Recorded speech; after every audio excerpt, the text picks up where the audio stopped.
A mesma coisa a Previdência. O cara já ganha 30 vezes mais do que o outro, chega na velhice, o governo brasileiro ainda paga 30 vezes mais do que o outro. Pô, eu já te paguei mais a vida inteira. Você já teve estabilidade de emprego, já teve um bom salário, já pôde juntar a sua própria poupança.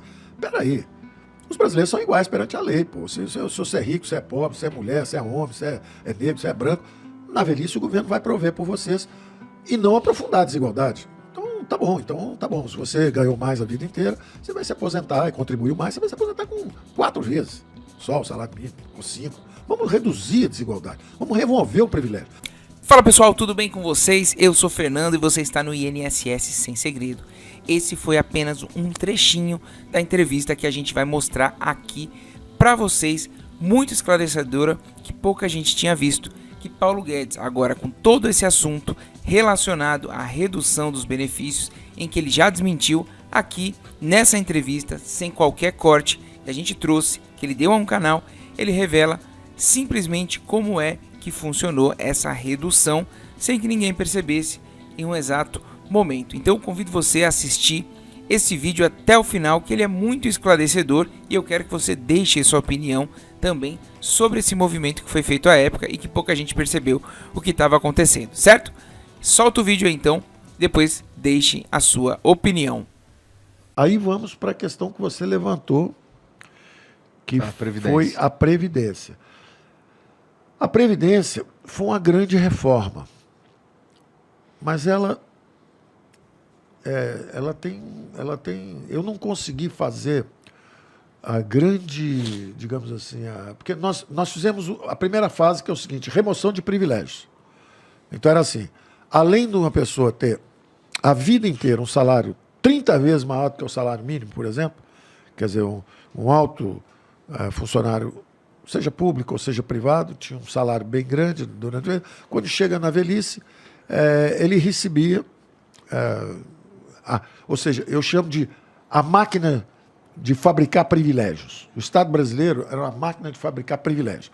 Por exemplo, o BNDES dava empréstimo só para a empresa campeã, para as grandes. Agora não. Nós universalizamos o acesso ao crédito. Então, tanto a Caixa Econômica quanto o BNDES, tudo é pequena e média empresa agora que está na vez. Então, significa que a gente pode tomar um empréstimo do sim, BNDES?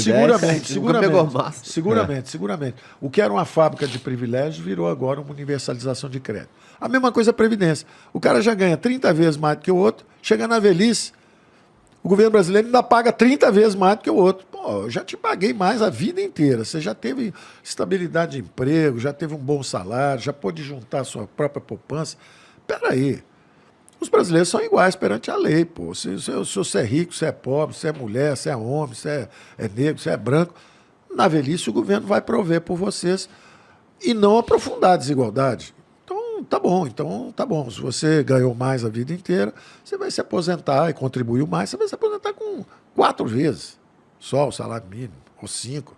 Vamos reduzir a desigualdade, vamos remover o privilégio. Você, além de ter tido o privilégio de ter uma boa educação, ganhar um bom salário, juntar dinheiro a vida inteira, você ainda quer na velhice que o Estado carregue também essa desigualdade lá para frente? Você está dizendo, na prática, que um cara que, sei lá, tem um salário médio de 30 mil reais, ele vai bater uns 5. Vai lá, vai dar até um pouco mais do que isso, mas a filosofia é essa. Tá. Entendeu? Eu não posso agudizar, priorar a distribuição de renda. Então, esse aspecto de remoção de privilégios nós conseguimos. E a população brasileira deu uma enorme demonstração de maturidade. E isso nos deu muita força nos fóruns internacionais. Porque diziam assim, o governo Bolsonaro não tem sustentação parlamentar, a democracia brasileira está em risco, o governo brasileiro não vai conseguir fazer reforma. Enquanto isso, milhões de pessoas nas ruas apoiando a reforma, todo mundo vestido de verde e amarelo, apoiando a reforma da Previdência, e milhões de pessoas nas ruas em Paris, quando nós estávamos lá fazendo essa discussão, contra a reforma da Previdência deles. Então a população brasileira é muito mais madura, apoiando. Eles não acreditavam no que viam. Milhões de pessoas na rua apoiando uma reforma da Previdência. Sim, esse é o Brasil. Essa é a democracia brasileira. Mas dizer que a democracia está em risco. Não, era um saci pererê, agora anda com as 2 pernas. Firme. Com as 2 pernas. Tem os conservadores, tem os liberais, tem os socialistas, tem de tudo lá Qualquer dentro. reforma da Previdência necessariamente dá uma piorada na... Não. E esse foi o aspecto positivo que faltou. Entendi. Que era justamente o seguinte: nós queríamos fazer duas coisas. De um lado, a remoção dos privilégios. Mas, de outro lado, criar a carteira verde e amarela. Um novo regime, que o presidente falou durante toda a campanha eleitoral e a gente não conseguiu implementar. Que é o seguinte: tem regimes que têm muitos direitos e criam poucos empregos. Por isso é que nós encontramos 40 milhões de invisíveis. Porque tem 40 milhões com a carteira assinada e 40 milhões sem a carteira. Porque um custa 2. O salário é muito pouco para quem ganha e é muito caro para a empresa que paga, porque tem muito encargo, tem muito custo. Mas de fato. Então, onde tem um, o outro cai dentro d'água. 40 milhões conseguiram entrar na CLT, 40 milhões caíram para fora do barco. Dá pra gente resolver isso sem sacanear os caras que estão... Claro. E esses são invisíveis, desprotegidos. Esse era o verde e amarelo que nós queríamos criar e criar um novo regime de previdência para eles, que é o seguinte: tem a carteirinha azul aqui, todo mundo que está aqui, está aqui, mas essa turma aqui nunca conseguiu. Deixa esse cara trabalhar no regime verde e amarelo, que é o seguinte, que é como é o regime americano. Tem um salário hora X e acabou. Agora você é dono de sua vida. O sujeito chega lá, vem da África, imigrante, ou vem da Rússia, imigrante, ou vem do Brasil, imigrante, sai ali de Montes Claros, vai lá entregar pizza em Boston. O cara chega lá e começa a trabalhar. Trabalha segunda, terça, quarta, quinta, sexta, sábado, domingo, ele quer trabalhar. Às vezes tem 2 ou 3 empregadores. De manhã ele trabalha entregando pizza, de noite ele é disc jockey. Ele é que sabe. É livre. Às vezes ele não quer trabalhar 3 dias. Ele prefere cortar a grama nos outros 4 dias. Ele tem liberdade para trabalhar. E aí vai criando, dá essa carteira verde e amarela pro cara. Ele pode ter 3 empregadores, passeador de cachorro, passei cachorro, ganhei R$700. Deixa eu dar um imposto de renda negativo para ele. Ele tem a dignidade de trabalhar em vez de ficar só na rede social, em vez de ficar só na rede de assistência social. Ele preferiu trabalhar. Dá para ele um reforço aí, dá um imposto de renda negativo. Ele vai juntando a caderninha delezinha, a cadernetinha dele. Não tem cargo trabalhista. Ele não tem cargo trabalhista. Ele trabalha 3 horas aqui, 2 horas lá, 4 horas lá, vai trabalhando. E vai juntando a cadernetinha dele, a caderneta verde e amarela, a digital verde e amarela dele. Ele tem a conta lá na Caixa Econômica, está acumulando dinheirinho dele. Ficou doente? Pode sacar. Sarou? Pode começar a acumular de novo.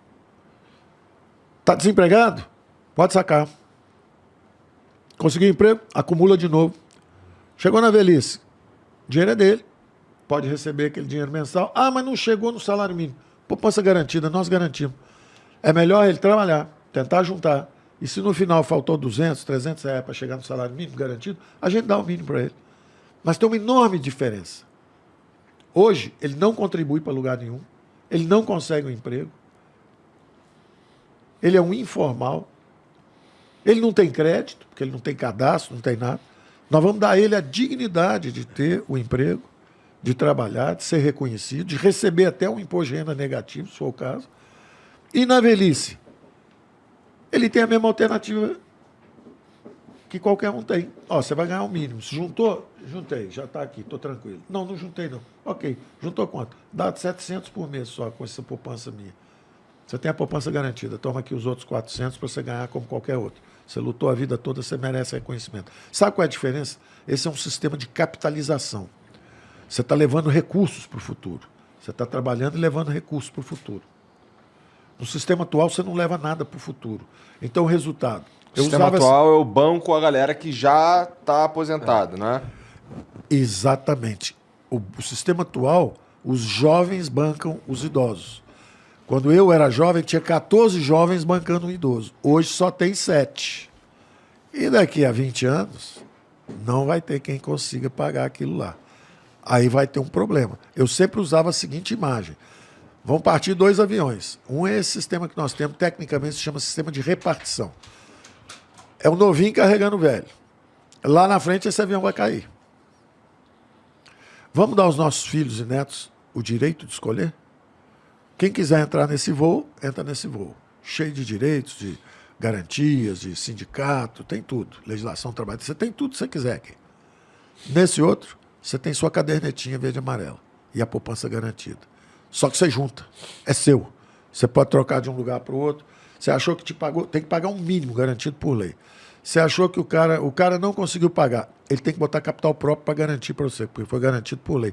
Ele só ganhou aquele direito de acumular a sua poupança porque ele ofereceu uma garantia daquele mínimo anual.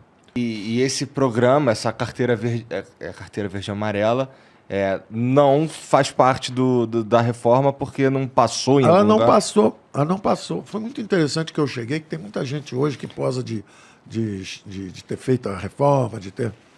Tem o presidente da Câmara, na época, que nos ajudou muito, nos apoiou e fez a reforma. Mas ele mesmo não acreditava. Quando eu cheguei, ele falou, qual a primeira reforma que vocês querem fazer? Eu falei, a Previdência, porque nós temos um buraco fiscal, isso pode engolir a economia brasileira. Se nós não tivéssemos feito a reforma fiscal, a reforma da Previdência no primeiro ano, o Brasil não sobreviveria ao Covid, quando o Covid chegou, se a gente não tivesse feito essa reforma. Então foi muito importante. Só que quando eu cheguei, eu comecei com o presidente da Câmara, ele virou e falou o seguinte, qual reforma você quer fazer? Vamos fazer o Banco Central independente? O próprio presidente do Banco Central se dispôs a ficar mais um tempo e fazer. Eu falei, não, a mais importante é a Previdência, eu quero começar imediatamente a Previdência. Ele me disse o seguinte, impossível.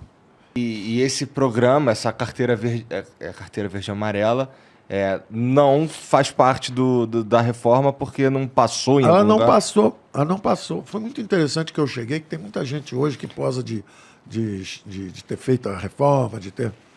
Tem o presidente da Câmara, na época, que nos ajudou muito, nos apoiou e fez a reforma. Mas ele mesmo não acreditava. Quando eu cheguei, ele falou, qual a primeira reforma que vocês querem fazer? Eu falei, a Previdência, porque nós temos um buraco fiscal, isso pode engolir a economia brasileira. Se nós não tivéssemos feito a reforma fiscal, a reforma da Previdência no primeiro ano, o Brasil não sobreviveria ao Covid, quando o Covid chegou, se a gente não tivesse feito essa reforma. Então foi muito importante. Só que quando eu cheguei, eu comecei com o presidente da Câmara, ele virou e falou o seguinte, qual reforma você quer fazer? Vamos fazer o Banco Central independente? O próprio presidente do Banco Central se dispôs a ficar mais um tempo e fazer. Eu falei, não, a mais importante é a Previdência, eu quero começar imediatamente a Previdência. Ele me disse o seguinte, impossível. O Michel queria fazer.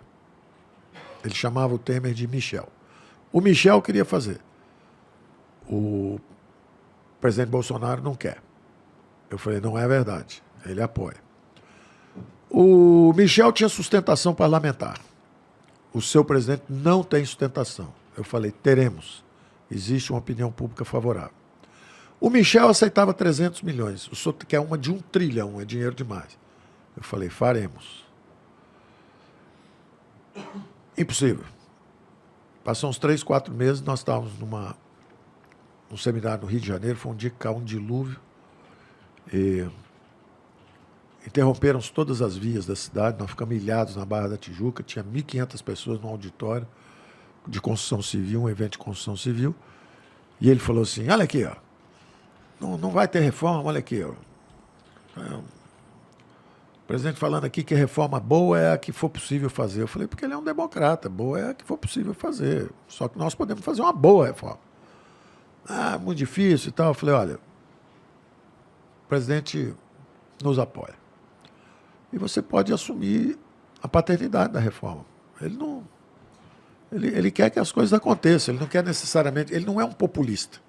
O presidente é popular, é diferente, ele é popular, ele abraça o povo, ele mergulha no meio do povo, ele está na causa do povo, quer dar auxílio para o cara que está com a garrafinha lá vendendo, sem capacidade de vender. Então ele não quer, vamos fazer um negócio. Bom, resultado, quando chegou lá, 1.500 pessoas lá aplaudindo quando eu falei que o povo quer fazer. Aí ele se encheu de coragem e falou, olha, queira ou não queira o presidente, porque ele não era muito amigo do presidente. Não. Queira ou não queira o presidente, nós vamos fazer essa reforma. Aí o povo aplaudiu. Aí ele ficou emocionado, chorou, comovido e se convenceu que dava para fazer. Na época era o Maia. Exatamente. Que nos ajudou a fazer. Mas ele mesmo não acreditava que fosse possível. Porque ele falou, eu entrei com essa bandeira, tentei, tinha apoio e não consegui fazer. Acho difícil vocês fazerem. Mas aí passaram-se 2, 3, 4 meses, aconteceu esse episódio, ele viu que a opinião pública estava preparada, e aí ele nos ajudou decisivamente.